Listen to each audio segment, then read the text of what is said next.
Shalom Bapak Ibu Saudara-saudari yang dikasihi dan mengasihi Tuhan. Kita bersyukur hari ini Tuhan masih memberi kita kesempatan untuk kita boleh datang kepadanya.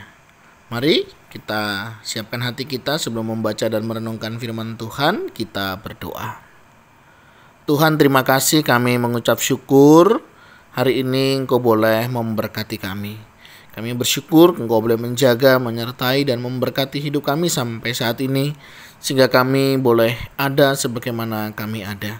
Kami juga bersyukur ya Tuhan untuk setiap berkat-berkat-Mu. Kami bersyukur untuk pemeliharaan-Mu. Kami juga mau menyerahkan untuk waktu pembacaan firman-Mu. Biarlah kami boleh membaca, merenungkan, dan boleh mengerti apa yang menjadi kehendak-Mu di dalam kehidupan kami. Kami berdoa di dalam nama Tuhan Yesus Kristus. Haleluya. Amin. Bacaan kita hari ini terambil dari Markus pasal yang ke-15, ayat yang ke-16 sampai yang ke-19. Yesus diolok-olokkan. Kemudian serdadu-serdadu membawa Yesus ke dalam istana, yaitu gedung pengadilan, dan memanggil seluruh pasukan berkumpul. Mereka mengenakan jubah ungu kepadanya, menganyam sebuah mahkota duri dan menaruhnya di atas kepalanya. Kemudian mereka mulai memberi hormat kepadanya, katanya, "Salam, hai Raja orang Yahudi." Mereka memukul kepalanya dengan bulu dan meludahinya dan berlutut menyembahnya. Amin. Demikianlah firman Tuhan, mari kita merenungkannya. Bapak Ibu Saudara, kisah peristiwa Tuhan Yesus di akhir-akhir pelayanannya dicatat dengan sangat jelas. Seperti dalam bagian ini, Yesus diolok-olokkan. Satu sikap yang memang kalau kita membacanya pada saat ini sesuatu yang sangat menyakitkan. Kenapa? Karena Dia adalah Tuhan. Dia Tuhan yang rela mati menyelamatkan untuk setiap kita orang yang percaya kepadanya, supaya orang-orang yang diselamatkan ini tidak binasa, melainkan memperoleh hidup yang kekal. Wajar bagi saya kalau pada saat itu para tentara, orang-orang memperlakukan demikian, karena mereka tidak tahu, karena memang mereka tidak mempercayainya.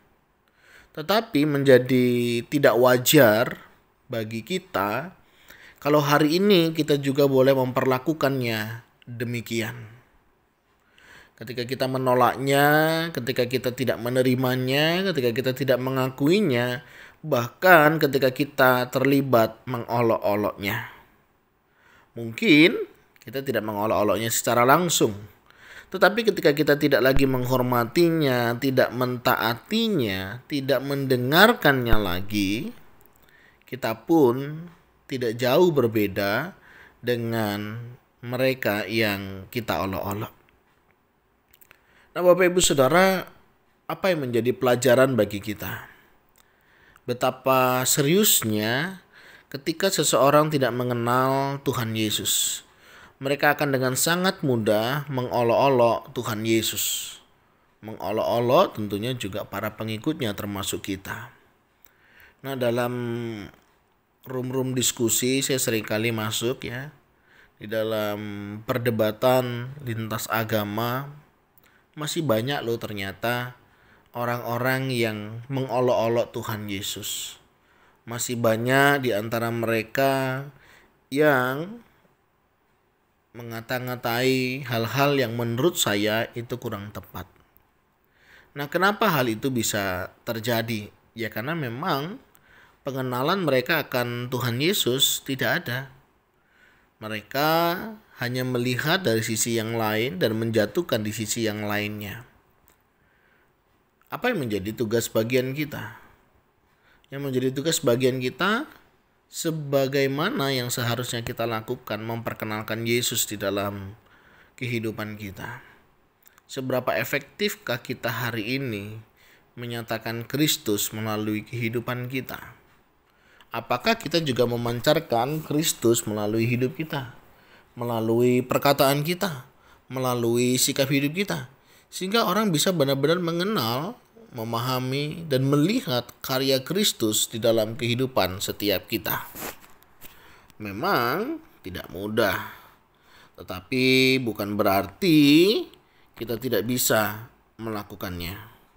Nah, Bapak Ibu Saudara, ini menjadi tantangan bagi kita bagaimana kita menjadi agen-agen Kristus untuk memperkenalkan, untuk menyatakan sebagai orang-orang yang sudah merasakan kasih Tuhan, sebagai orang-orang yang sudah mengalami pertolongan Tuhan. Maukah kita juga menyatakan sebagaimana Kristus di dalam hidup kita ini? Sehingga melalui perbuatan kita, kisah hidup kita, perkataan kita, cara pikir kita, orang boleh mengenal Kristus yang berbeda seperti yang mereka kenal.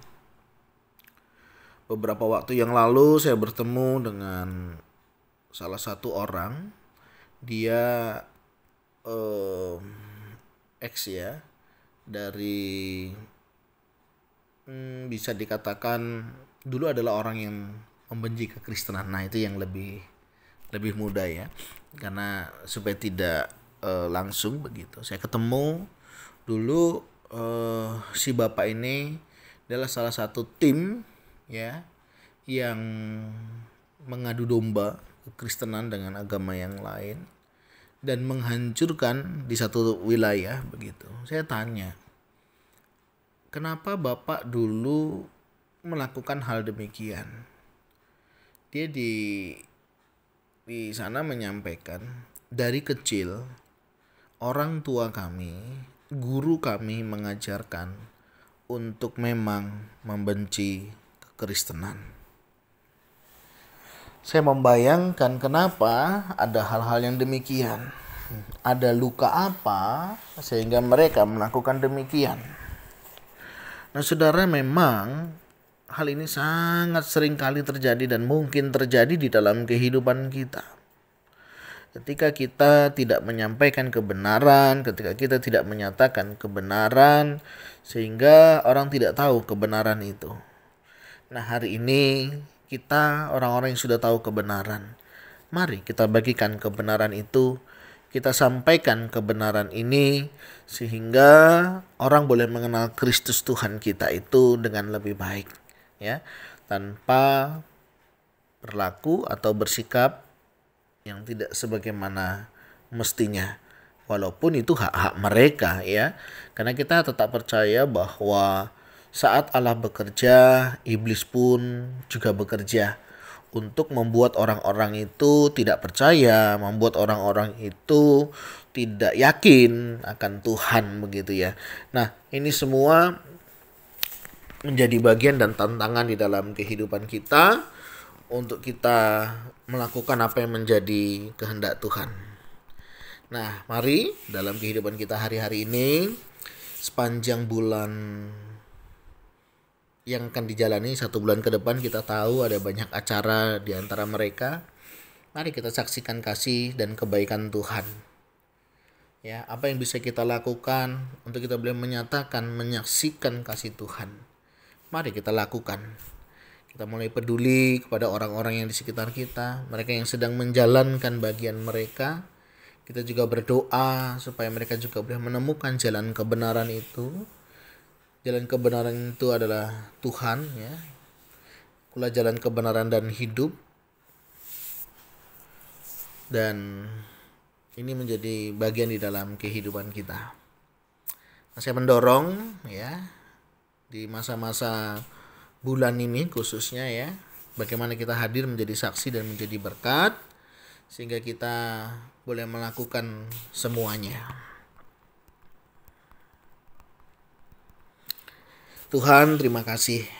Kami bersyukur Engkau boleh mengingatkan kami untuk kami boleh menjadi alat-Mu.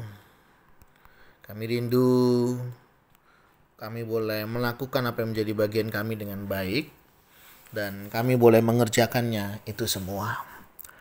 Tuhan, kami mau berdoa menyerahkan untuk setiap kami. Di masa-masa bulan ini secara khusus kami rindu Engkau juga boleh memakai kami menjadi alat kesaksian yang hidup, menyatakan kasih Tuhan, karya Tuhan melalui hidup kami dan perbuatan kami. Tuhan, tolong kami, mampukan kami untuk kami boleh melakukan apa yang menjadi kehendak-Mu. Kami tahu ini bukan hal yang mudah, tapi kami percaya Engkau yang akan menolong dan memampukan setiap kami mengerjakannya. Dan biarlah melalui apa yang kami kerjakan, apa yang kami lakukan, apa yang kami pikirkan, boleh membawa orang lain mengenal Tuhan. Ini doa seru kami naikkan kepadamu.